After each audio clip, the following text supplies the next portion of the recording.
Hi, I'm Neil Simpson. I'm currently the operations manager for Metaltech Precision Engineering. We are a subcontract manufacturing company, what that means is we make components that we don't own. So people come to us and we make their vision come true, basically, in a nutshell. We seem to specialise in the pump industry. A lot of our customers are global pump makers, but we do other things for like specialist cars. We have a few military naval contracts and a few other bits and pieces. But as operations manager, I'm responsible for the day-to-day running of the factory.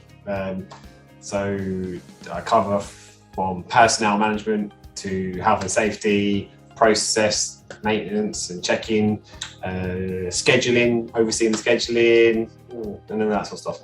Metaltech is a small to medium-sized company, and one of the biggest things that I actually love about being part of Metaltech is the fact that it was a founded family-run business, and even though it's not owned by the family members anymore, only one, it still carries a lot of the family ethoses forwards. And I think that's quite good. So everyone knows everyone. It's a small business. You get to know everyone really, really well, and you get to know everyone on a personal level as well as just work level. Different types of roles though within the business. We have an office staff, so from the accounts team, HR, payroll, scheduling, planning, development, R&D sort of side of it. And then on the shop floor, we have an inspection team. We have milling, turning, and the manual machines as well, and grinding. We were really lucky. We never shut through the pandemic. Business for us has carried on as normal, as in manufacturing is normal. The way we work has changed. Obviously, it's opened our eyes up, everyone's eyes up to a different way of working, where we can, we do allow people now to work from home. The flexi hours are probably more relevant. We always look to reduce our waste and reduce our overheads where we can. So, one of our current projects is we are working towards our 14001, our ISO accreditation, so some recycling, that sort of stuff. So reducing our carbon footprint. So looking to introduce reusable cups, like purchasing water bottles for the company, all branded, thermos mugs for guys on the shop floor. So like when they go to the tea vending machine, rather than dispensing a paper cup that's thrown away after one use, they can be used and things like that. So we are looking at where we can. Some areas though, what we would like to do just aren't feasible, unfortunately. Like renewable energies, we don't. Our factory currently won't sustain like solar panels and that sort of stuff, because the roof is a fragile roof, so that's a massive investment. That sort of stuff, even though we would like to, if you actually look at the long-term costs, it'll take us a hell of a long time to recoup the implementation, let alone actually see any benefits from it. For new employees, we have sort of like two main streams. So we have the apprentice route, which we take on every June, July time, and then obviously go to college, start college in September, and then that's a 3 to 4 year apprenticeship and become a machinist, CNC machinist.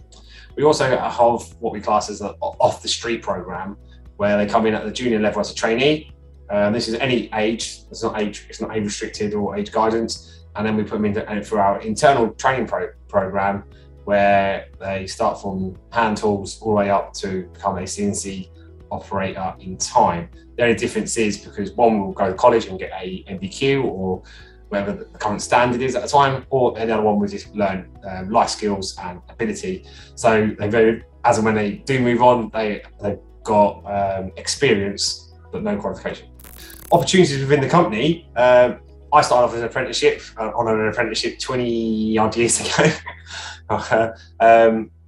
Most of the management team were apprentices at some point in their life. Most of us are, I'm probably the youngest manager in the team actually, so that was all 25 plus years ago. But no, it shows it's a long process, isn't it, for anybody. It's not an overnight thing.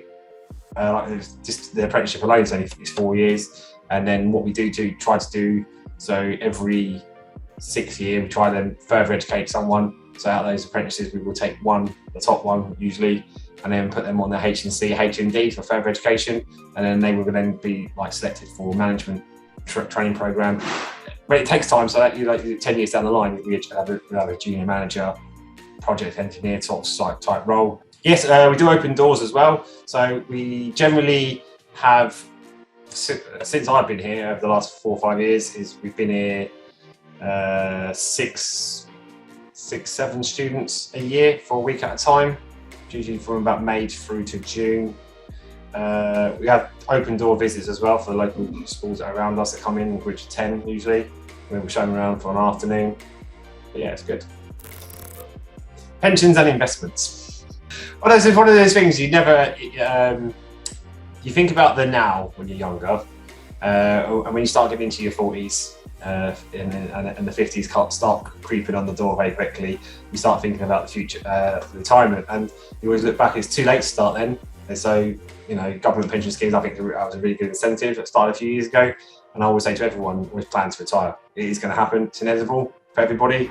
It's just when you are financially available to do it. So therefore, as soon as you start planning, you can execute it.